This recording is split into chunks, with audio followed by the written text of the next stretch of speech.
పరిశుద్ధుడైన ప్రభువైన యేసుక్రీస్తు నామములో మీకు వందనాలు తెలియజేస్తున్నాను. దేవుని స్తోత్రం కలుగును గాక. ఈనాటి లేఖన భాగం మత్తయి రాసిన సువార్త 10వ అధ్యాయం ధ్యానించుకుందాం. ఈ 10వ అధ్యాయంలో మొత్తం 42 వచనాలు రాయబడింది. ఈ 42 వచనాల్లో కూడా దేవుని వాక్యం మనతో మాట్లాడుతున్నది. ఆయన తన 12 మంది శిష్యులను పిలిచి అపవిత్రాత్మను వెళ్ళగొట్టుటకు, ప్రతి విధమైన రోగమును, ప్రతి విధమైన వ్యాధిని స్వస్థపరచుటకు వారికి అధికారం ఇచ్చాను. అంటే తన శిష్యులైన 12 మందికి యేసుక్రీస్తు ప్రభువు వారు తాను తండ్రి దగ్గర నుంచి ఏమైతే పొందుకొని ఈ లోకానికి వచ్చాడో ఆ అధికారం అంతా సామాన్యమైన 12 మంది శిష్యులకు ఇస్తున్నాడు. అంటే దేవుని యొక్క ప్రేమ చూడండి. నేను హైగా ఉండాలి, మనుషులు లోగా ఉండాలి అనేది లేదు, తారతమ్యం లేదు దేవుని దగ్గర. ఆయన ఎలాగైతే ఈ లోకానికి వచ్చాడో అధికారం కలిగి, తిరిగి అదే అధికారాన్ని శిష్యులకి ఇస్తున్నాడు. ఏ అధికారం అట? అపవిత్రాత్మను వెళ్ళగొట్టుటకు, దుష్టాత్మను హృదయం నుంచి వెళ్ళగొట్టుటకు, ప్రతి విధమైన రోగాన్ని, ప్రతి విధమైన వ్యాధిని స్వస్థపరచుటకు దేవుడిచ్చిన ఈ అధికారం. అపవిత్రాత్మ వెళ్ళగొట్టాలి, ప్రతి విధమైన రోగమును స్వస్థపరచాలి, ప్రతి విధమైన వ్యాధిని స్వస్థపరచాలి. ఆ అధికారం 12 మంది శిష్యులకి ఇచ్చాడు. ఆ 12 మందిని కూడా దేవుడు అపోస్తలులు అని పేరు పెట్టాడు. అపోస్తలులు అంటే ఎన్నిక చేయబడిన వారు అని అర్థం. దేవుని పరిచర్య నిమిత్తం ఎన్నుకోబడిన వారు.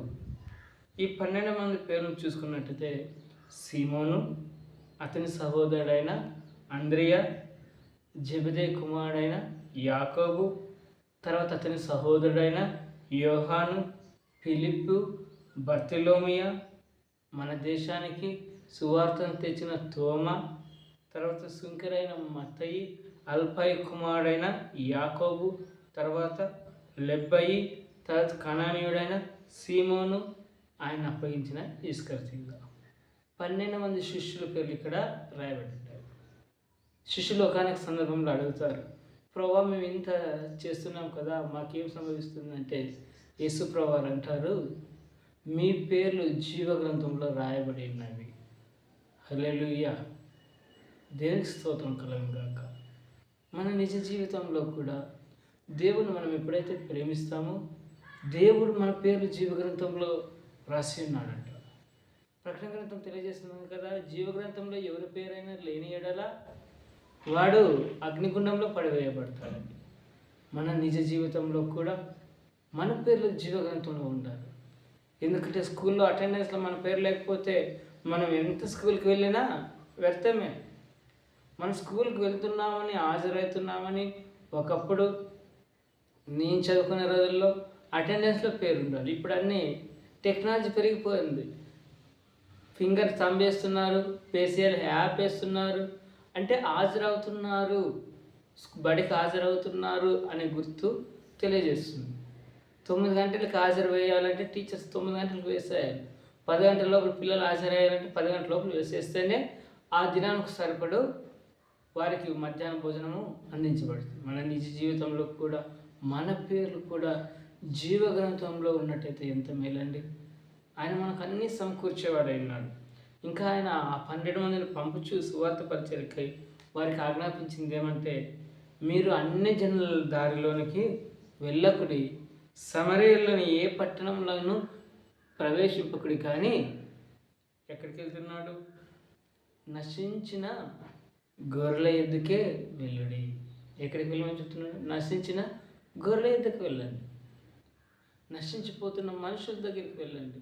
ప్రేమ, అనురాగం, ఆప్యత, అనారోగ్యం కరువైన చోటుకి మీరు వెళ్ళి నా యొక్క రక్షణ సువార్తను ప్రకటించండి. బీదలైన మీరు ధన్యులు, దేవుని రాజ్యం మీదని దేవుని యొక్క వాక్యం తెలియజేస్తుంది.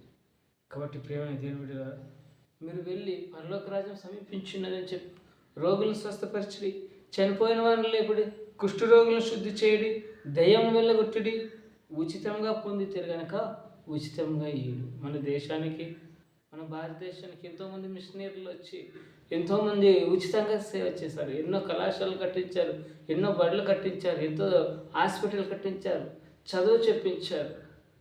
వెనుకబడిన వర్గాల వారికి చేయూతనిచ్చాడు.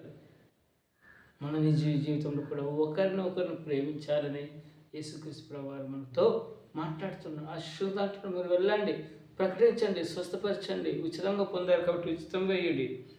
ఎందుకంటే పనివాడు తన ఆహారానికి పాత్ర కాడా అంటున్నాడు. మరి ఏ పట్టణంలోనూ ఏ గ్రామంలోనూ మీరు వెళ్ళినప్పుడు అక్కడ యోగ్యుడు ఎవరో వెళ్ళి అతని ఇంట బస చేయడై. ఏ ఇల్లు యోగ్యమైనదైతే ఆ ఇంటికి సమాధానం వచ్చు. ఏ ఇల్లు యోగ్యమైనదైతే ఆ ఇంటికి ఏమొస్తుందంటండి? సమాధానం. నీ ఇల్లు యోగ్యమైనదైతే నీ ఇంటికి దేవుడు సమాధానాన్ని ఇస్తాడు. నీ హృదయం యోగ్యమైనదైతే ఆ హృదయంలో క్రీస్తు నివాసం ఉండడానికి ఇష్టపడతాడు. కాబట్టి ఎవడైనా మిమ్మల్ని చేర్చుకొనక మీ మాటలు వినకుండా ఎడల మీరు వెళ్ళినప్పుడు, ఆ పట్టణం నుండి వెళ్ళినప్పుడు మీ పాదధూళి దులిపి వేయుడి. అక్కడున్న 12 మంది సేవకులతో మిమ్మల్ని ఎవరు చేర్చుకోలేరా? అక్కడి నుంచి వెళ్ళేసరి మీ పాదధూళి అక్కడ దులిపండి. ఎందుకంటే విమర్శ దినమందు ఆయన రెండవసారి ఈ లోకానికి వచ్చినప్పుడు ఆ పట్టణము సొదొమ గొమొర్రా పట్టణం కంటే ఓరు తగినదై ఉండనని నిశ్చయంగా మీతో చెప్పుచున్నాను. అంటే అంత భయంకరమైన స్థాయికి ఆ గ్రామం కావచ్చు, ఆ పట్టణం కావచ్చు వెళ్ళిపోతుంది. మన జీవితంలో కూడా క్రీస్తుని ప్రకటిస్తూ ఉన్నప్పుడు అనేక మందికి చేయూతనిచ్చే వారమై ఉండాలి. క్రీస్తు ప్రేమను ఇతరులకు తెలియజేసే వారమై ఉండాలి. అందుకే వారితో అంటున్నాడు, ఇంకా ఇదిగో తోడేళ్ల మధ్యకు గొర్రెలను పంపినట్లు నేను మిమ్మల్ని పంపించున్నాను. తోడేళ్ళ మధ్యకు గొర్రెలు చూడండి, తోడేళ్ళ మధ్యకి గొర్రెలను. ఎక్కడైనా గొర్రెల మధ్యకు తోడేలు అయితే వెళ్ళిపోతాయి, కానీ తోడేళ్ళ మధ్యలకు గొర్రెలను పంపినట్లు నేను పంపుచున్నాను. మీరు పాము వలె వివేకం కలిగి పావురం వలె నిష్కటమైన మనసు కలిగి ఉందని అంటున్నాడు దేవుడు. అంటే యుక్తిగా తెలివిగా మీరు నా రక్షణ సువార్తను తెలియజేయండి. బీదలైన వారికి, ఇబ్బందుల్లో ఉన్నవారికి, అనారోగ్యం గల వారికి, ఫైనాన్స్ ప్రాబ్లంతో ఉన్నవారికి, పాపిష్టి జీవితం చేత నలిగిపోయిన వారికి, ఆత్మహత్య చేసుకోవాలనుకునే వారికి, ఈ లోకంలో ఎందుకు జీవించున్నానని అనుకునే వారికి మీరు వెళ్ళండి, యేసయ్య ప్రేమను తెలియజేయండి అంటున్నాడు. అంతేకాకుండా మనుషుల గురించి మీరు జాగ్రత్త పడి, మీరు వెళ్ళినప్పుడు వారు మహాసభలకు తీసుకుని వెళ్తారు. సమాజ మందిరంలో కొరడాదులు కూడా వీరు అన్ని జనులకు సాక్షాత్వం ఉన్నట్లు అధిపతుల ఎద్దుకు, రాజుల ఎద్దుకు తేబడరు. వారు మిమ్మల్ని అడగనించినప్పుడు మీరు ఏం మాట్లాడమో ఏమి చెప్తామని భయపడద్దండి. మీ తండ్రి ఆత్మ మీలో ఉంది, మాట్లాడుతున్నాడు కనుక మీరు భయపడమాకండి. ఎందుకంటే సహోదరుడు సహోదరుని ఇంకా అంటున్నాడు, తండ్రి కుమారుని, పిల్లలు తల్లిదండ్రుల మీద నేరం మోపి అప్పగించే రోజులను మనం చూస్తున్నాం కదా. భయంకరమైన ప్రపంచంలో చూస్తున్నాం కదా. కుటుంబంలో ప్రేమలు కరువైపోయాయి, కుటుంబంలో ఆప్యాయతలు కరిగిపోయాయి. తండ్రి కుమారుని మీద, కుమారుడు తండ్రి మీదకి, తల్లి మీద కుమార్తె, కుమార్తె మీదకి తల్లి డబ్బు ఇవ్వలేదని, త్రాగడానికి డబ్బు ఇవ్వలేదని ఎంతోమంది కుటుంబాలు చిన్నాభిన్నం అయిపోతున్నట్టు మనం చూస్తున్నాం. కాబట్టి కేసీ అంటున్నాడు, మీ సమాధానం మీతో ఉండాలంటే మీ హృదయంలో ఆయనకు చోటు ఇవ్వండి. ఇంకా ఆయన అంటున్నాడు, మిమ్మల్ని ఎవరైనా హింసించినట్టయితే ఈ పట్టణంలో నివసించిన మరి ఒక పట్టణంకి వెళ్ళి సువార్తను ప్రకటించండి. అంటే వారికి బలవంతంగా వెళ్ళి సువార్త చెప్పినప్పుడు కూడా వారు వినలేకపోతే అక్కడ ఆ పట్టణం పాదదులు వదిలేసి వేరే పట్టణానికి వెళ్ళి సువార్తను చెప్పన్నట్టు. ఎందుకంటే శిష్యుని కంటే బోధకుడు అధికుడు కాదు, దాసుడి కంటే యజమాని అధికుడు కాడు అని దేవుని యొక్క వాక్యం తెలియజేసిన ప్రకారం. ఎందుకంటే దేవుడు మనం ప్రేమించడానికి ఆయన ఈ లోకానికి వచ్చాడు. కాబట్టి బయల్జ్వేలున్న వారు పేరు పెట్టబడిన ఆయన ఇంటికి, అంటే బయల్జ్వేలు వలన దురాత్మలు వెళ్ళిపోతాయని చెప్తున్నారు ఆ లోకంలో. కానీ బయల్జ్వేలు వలన దురాత్మలు వెళ్ళిపోవడం లేదు. దేవుని యొక్క రక్షణ సువార్తను, యేసయ్య యొక్క ప్రేమను తెలియజేసినప్పుడు దురాత్మలు వెళ్ళిపోయి ప్రార్థించినప్పుడు దేవుని యొక్క ప్రేమ వారి హృదయంలో నింపబడుతుంది. అందుకే ఆత్మను చంపనేరక దేవుని చంపవారికి భయపడమాకండి. ఆత్మను దేహాన్ని నరకంలో వేయబడినవానికి మిక్కిలి భయపడండి. ఈ లోకానికి మనం భయపడాల్సిన అవసరం లే. లోకంలో మీకు శ్రమ కలిగిన ఆయన ధైర్యం తెచ్చుకున్నాడు అంటున్నాడు దేవుని యొక్క వాక్యం. కాబట్టి ధైర్యం కలిగి మనం ఈ లోకంలో నీతిమంత సింహం వల్లే ధైర్యంగా ఉందని చెప్పిన రీతిలో మనం ధైర్యంగా ఈ లోకంలో జీవించిన వారమని. కాబట్టి మీ తల వెంట్రుకలు అన్నీ లెక్కబడి ఉన్నాయి. అవి మీరు భయపడకూడదు. మీరు అనేకమైన పిచ్చుకల కంటే శ్రేష్ఠులు. పరలోకమందున్న తండ్రిని ఒప్పుకున్నవాడే నన్ను ఒప్పుకుంటాడు. కాబట్టి మీరు వెళ్ళి ఈ భూ ప్రపంచానికి సువార్తను ప్రకటించండి అని 12 మంది శిష్యులను ప్రకటించాడు. ఎందుకంటే అంత దినంలో మనుషులు ఎలా ఉంటారంటే ఒకే ఇంటి వారే, తండ్రికి కుమారుడు, అత్తలకి కోడలు, తర్వాత విరోధులైపోతారు. అందుకే దేనికి వాకం తండ్రినైనా తల్లినైనా కుమార్తెను అందరికంటే మొదట నన్ను ప్రేమించండి. నా ప్రేమ ఇతరులకు తెలియజేయండి. కుటుంబం విలువ నేను నేర్పిస్తాను. సమాజంలో ఎలా జీవించాలని నేర్పిస్తాను. ప్రేమానురాగం కలిగి ఇతరులు మనం ఎలా చేతనివ్వాలో అని దేవుడు మన హృదయంలో ఇతరులకు మార్గదర్శకులుగా ఉండే రీతిగా చేసేవాడు అన్నాడు. కాబట్టి నన్ను ప్రేమించండి. నన్ను కంటే ఎక్కువ ప్రేమించేవాడు నాకు పాత్రుడు కాడంటున్నాడు. శిలను మోసుకొని ప్రతిదినం వెంబడించండి. ఎందుకంటే తన ప్రాణాన్ని దక్కించుకున్నవాడు పోగొట్టుకుంటాడు, కానీ క్రీస్తు నిమిత్తం తన ప్రాణం పోగొట్టుకున్నవాడు దక్కించుకుంటాడు ఆయన రెండవసారి ఈ లోకానికి వచ్చినప్పుడు. కాబట్టి మిమ్మల్ని చేర్చుకున్నవాడు నన్ను చేర్చుకుంటాడు అని వారికి ధైర్యం చెప్పి శిష్యులకి వెళ్తున్నాడు. అంతేకాకుండా నా నామం నిమిత్తం గ్లాసులు మంచినీళ్ళు ఇచ్చేవారు తన ఫలము పోగొట్టుకున్నారు.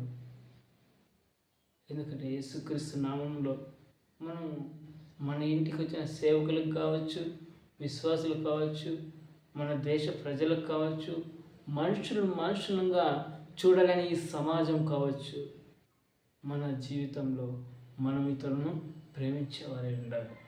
అందుకే నా నామంతో గ్లాసులు మంచి నీళ్ళు ఇచ్చేవారు తన ఫలము పోగొట్టుకున్నారని దేవుని యొక్క వాక్యం తెలియజేస్తుంది. ప్రియమైన దేవుని బిడ్డలారా, మనిషిని మనిషిగా గౌరవిద్దాం, మనిషిని మనిషిగా చూద్దాం, మనిషిని మనిషిగా చూడమని దేవుని యొక్క వాక్యం తెలియజేస్తుంది. మనం అందరం కూడా ఒకే తల్లి ఒకే తండ్రి గర్భంలో నుంచి వచ్చాం ఈ లోకానికి. మనందరికీ మూల పురుషుడైన ఆదాము అవ్వ నుంచి మనం ఈ లోకానికి వచ్చాం. పరిశుద్ధ గ్రంథం తెలియజేస్తుంది, లేని వారికి సహాయం చేయండి, మీ శత్రువును ప్రేమించండి, మిమ్మల్ని హింసించే వారి కొరకు ప్రార్థించండి, మన రాజ్యాన్ని మన దేశాన్ని పరిపాలన చేసే వారి కొరకు అధికారుల కొరకు ప్రార్థించండి, రాజుల కొరకు ప్రార్థించండి అంటుంది దేవుని యొక్క వాక్యం. ప్రియమైన దేవుని బిడ్డలారా, యేసయ్య ప్రేమ ఎటువంటిదంటే ఒక వ్యక్తి నశించిపోతూ ఉన్నప్పుడు ఆ వ్యక్తికి యేసయ్య ప్రేమను తెలియజేస్తే ఆ వ్యక్తి మార్పు చెందుతాడు. పాపిష్టి జీవితంతో బందీలైన వ్యక్తి దేవునికి సువార్తను తెలియజేసినప్పుడు ఆ వ్యక్తి మారుతాడు. కాబట్టి యేసయ్య ప్రేమను తెలియజేసేవారమై ఉందాం. ఈ మాటలు మీ వినికిడిలో దేవుడు దీవించి మిమ్మల్ని మీ కుటుంబాలను ఆశీర్వదించును గాక. ఆమేన్. యేసయ్య మిమ్మల్ని దీవించును గాక. ఆమేన్.